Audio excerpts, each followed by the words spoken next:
You don't really think that your oral microbiome can be fatal, can kill you? No. And even, I think, as a dentist, we weren't really taught how important bacteria was or how important the mouth was for the rest of the body. The only one that we ever learned, and a lot of people would know this one, is that if you have heart surgery, you can't actually have a hygiene for about 6 months after the heart surgery. A dental hygiene? Yes. And the reason for that is because you're at a very high risk of something called infective endocarditis. So this is oral bacteria which travels down to a faulty heart valve and can actually cause death. So we know that, but we never really look at it for other diseases or other problems. I want to take a step back before we go through the links between our oral microbiome and all of these diseases, but also I really want to also talk about what we can do about it, because I've got so many questions around it. I've got all of these products down below my chair, from mouthwashes to toothpaste to all these kinds of things, which I want to talk about as well. But just taking a step back to something that one of my guests previously was telling me about, I think it was James Nestor. He was telling me that the mouth itself and the jaw, because of processed foods, is an abnormal shape. And when I say abnormal, I mean in relation to how it was supposed to develop, because we're eating so many processed foods which aren't, which are designed to be easy to chew. The mouth itself and the jaw have changed. Is there any truth in that? Yeah, 100%. So there was a man called Weston Price, and he was a dentist, and he basically suspected that. And he was like, this is strange. Why is it that people who are in more industrialized and westernized areas have higher levels of decay and they have loads of crowding? So they had basically lots of crowding of the teeth and smaller jaws. And so he basically traveled around the world and he looked at lots of different tribes, villages, countries, and he compared the teeth of, for example, twins. One twin would be in a very industrialized, westernized area, and the other one was not. And what he found was that in the twins who were in these non-industrialized areas, they were eating harder foods, they were having less sugar, and actually their jaws developed a lot better. So they didn't have crowding, they had perfect teeth actually, and they had no decay compared to the children or the twins who were in more industrialized areas. And it is because our food now has become so processed. A lot of children are not having hard foods. And so we don't develop the jaws and the muscles at an early age. And so the teeth haven't changed size. The teeth are exactly the same size as they were previously.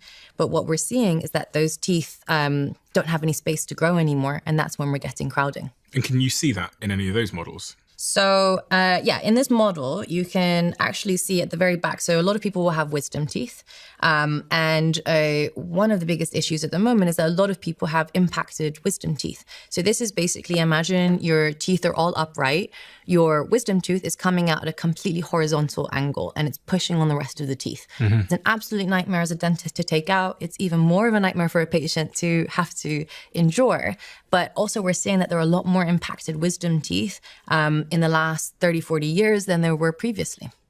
Because the diets have changed. Because the diets have changed. A lot more children are needing orthodontic treatment now as well, just because they have crowded teeth are overlapping. And so they need braces to straighten those teeth out. If you think about cavemen didn't have dentists. They didn't have braces. They didn't even use toothpaste, but they didn't die from gum disease or decay or crowded teeth. So it's been something in our industrialized or more kind of westernized diet that has changed that. My wisdom tooth is coming through on my left side at the moment, and I think actually also my right side at the same time. And I'm 32 years old now, so I'm like, why the hell am I growing teeth at 32 years old? I thought I was on my way out or something. So I got two questions just before we crack on, which is, what the hell is a wisdom tooth? Why is it called a wisdom tooth? And why is it coming through at 32 years old? So we have teeth erupting at different kind of times of our lives. So usually you have your baby teeth, they will erupt up to the age of about 6 or 7 years old. And then you have your adult teeth coming through, and usually they will stop erupting around 12 years old. And then you have nothing, you're chilling, you have nothing until about maybe 18, 19 years old, and that's where you start to get your wisdom teeth. The name behind wisdom teeth, from what I understand, is because it erupts when you're older. It's when you have more wisdom and you're more wise. So I'm wise now. So you're just very wise. Okay, makes sense. And so some people will get it at 18. Some people don't have any wisdom teeth. Some people will have wisdom teeth which erupt perfectly and are all completely fine. And others will have their wisdom tooth erupt at 32 years old and maybe be a little bit impacted or cause problems. So they're also very strange teeth. They're very unpredictable the way that they are. Is there any evolutionary basis for why we need them? There must be some kind of evolutionary reason for them. Not that I understand. What is also happening is that apparently, and this is some research, is that less people are having wisdom teeth because more children or adults are getting their wisdom teeth taken out. And as evolution goes, eventually some people are actually not having wisdom teeth at all because their ancestors haven't had wisdom teeth. So why would they have wisdom teeth? But overall, no, there's no real need for wisdom teeth. I never like to take them out unless needed because, I mean, more teeth, the better. And you never know, if you have to have something taken out, then we can use your wisdom tooth for something. If I were to look at my ancestors from 500 years ago, you said they don't have dentists, they don't have toothpaste and all those kinds of things, but you also said they don't have tooth decay. Yeah. Does that not therefore mean that I shouldn't need a dentist and I shouldn't need toothpaste or mouthwash or floss? If you had a caveman diet, then potentially you might not need toothpaste, floss, or even a toothbrush. And there's a lot of argument as to, there's a lot of people out there saying, no, you don't need to use any toothpaste, you don't need floss, anything like that. And fine, go ahead, do that, but only if you are going to be eating, meat, or raw meat sometimes, and you're only drinking water and you're not having anything in your diet which has any sugar or carbohydrates in it. I mean, doesn't that speak to what the perfect diet is supposed to be? Can't we tell what the perfect diet is supposed to be by looking at the mouth? Yeah. So another issue is that with a lot of the food that we eat now, they have a lot more sugar in them, and that will impact the acidity of your saliva. And essentially what decay is you have sugar or you have some sort of carbohydrates, and you've got this bacteria in your mouth, and they feed on that sugar. And as they feed on that sugar, they release acid. And if that acid is left there, then it can cause demineralization of your teeth. And that demineralization will end up with decay. Okay, so let's talk about the personal oral microbiome.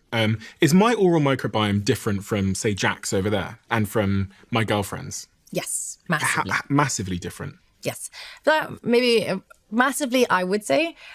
So one of the issues that I used to have was I was doing lots of oral microbiome testing, and I would have, let's say you and your girlfriend do an oral microbiome test, and both of you, I would see your results and they would come out pretty much the same. Because we're only looking at certain bacteria. We can't look at all 700. So we would look at the top 20 bacteria that caused problems. So I would look at both of them, and then I would look inside your mouths, and one of you, I don't know who in this case, had raging gum disease and terrible oral health. And the other person would be completely fine. So then I realized that actually it's not just bacteria that causes disease or problems. It's how your body responds to that bacteria and the strains of bacteria that you have as well. So for every bacteria, there'll be multiple strains. And some of those strains can be really aggressive and really horrible for your mouth. And other strains are completely fine and are not going to cause you any problems. So when I developed my test, what we did is we looked at strains. So we looked at the strains of certain bacteria, and we would be able to differentiate between patients who had the really bad strains and the really good strains. But then also we looked at the ratio of good and bad bacteria in someone's mouth, so their diversity, as well as their genetic mutations and also their inflammation. So when you put all of it together and it's like a puzzle piece, then you can actually have a better insight into someone's oral health. So I guess my answer is that everyone's oral microbiome is a little bit different, but it's also how your body responds to that microbiome and bacteria that really dictates whether or not you're going to have disease or problems. So you could be someone who takes care of their teeth really, really well, but still have a bad oral microbiome relationship with the rest of your body effectively. Yeah. And okay. I see it every day. And we have a lot of patients who suffer from terrible gum disease, and they come to me and they brush 3 times a day. They've never touched a cigarette. They have immaculate oral hygiene. They eat very well. but they have terrible gum disease. And for those patients, they might have genetic mutations that predispose them to gum disease and to inflammation. So even the smallest amount of bacteria, their body responds in a very aggressive and inflammatory, destructive way, which can cause disease. When I was speaking to, I think it was Tim Spector about the gut microbiome, he was telling me that the gut microbiome turns over, i.e. the bacteria dies every couple of days or weeks or something.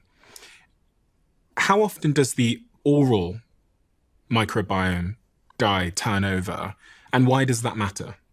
So what's interesting or different between the oral and gut microbiome, the oral microbiome, if someone doesn't go in there and mechanically disrupt the bacteria and the plaque in your mouth, then that bacteria can stay forever. So the gut, what happens is you've got something called peristalsis, you've got movement, so the bacteria moves, it changes, it regenerates, there's turnover. In the mouth, so the teeth are the only non-shedding surfaces in the whole body. So that non-shedding surfaces. So imagine if you never had a shower in your life, you would still self-wash because the skin cells would shed. But if you never brushed your teeth, then your teeth are not shedding. They're going to stay like that. So that bacteria will just keep on growing and growing and growing and growing, and you'll get this really thick plaque. So that's why actually the oral microbiome, you need to mechanically remove that bacteria. And that's why brushing your teeth is super important, or using the correct toothpaste, or et cetera, or going and seeing your hygienist, because you need to mechanically remove that bacteria quite regularly. Okay. And the two ways, I was reading in your work, it said that the two ways that oral health impacts overall health are by the spreading of bacteria, and the other sort of central issue is it causes inflammation. So on this point of spreading bacteria, I'm always concerned, this is a bit of a superstitious thing, but any time that I'm sick, I'm always like, part of me is like, don't swallow. Because in my head, I think if I'm sick in my mouth, or if I've got like a sore throat or something, I'm like, if I swallow it, the rest of my body's going to get sick. It's super superstitious, but is there any truth to any of this? So not from just being sick like a common cold. And it's actually really interesting. I had a patient yesterday, and bless him, he's very young, 7 years old. And he had exactly that same mindset. He just randomly woke up one day and he said, this is kind of gross. Why am I swallowing my saliva? There's all these bad bugs and gross things in my saliva, and I'm swallowing it every day, and it's traveling to the rest of my body at 7. And so what he ended up doing was refusing to swallow his own saliva. And so he would basically just dribble, and he would just wipe the saliva off with a sleeve, or he'd carry a towel with him and just wipe it. So bless him, he had big rash around his face. And it was a bit of a weird moment for me, because I was like, you're kind of right. Like, I mean, it is a bit weird, especially as a child, to sit there and think like, yeah, you've got 700 different bacteria, 2 billion bacteria overall, and then you're swallowing it and it can travel elsewhere to the rest of the body.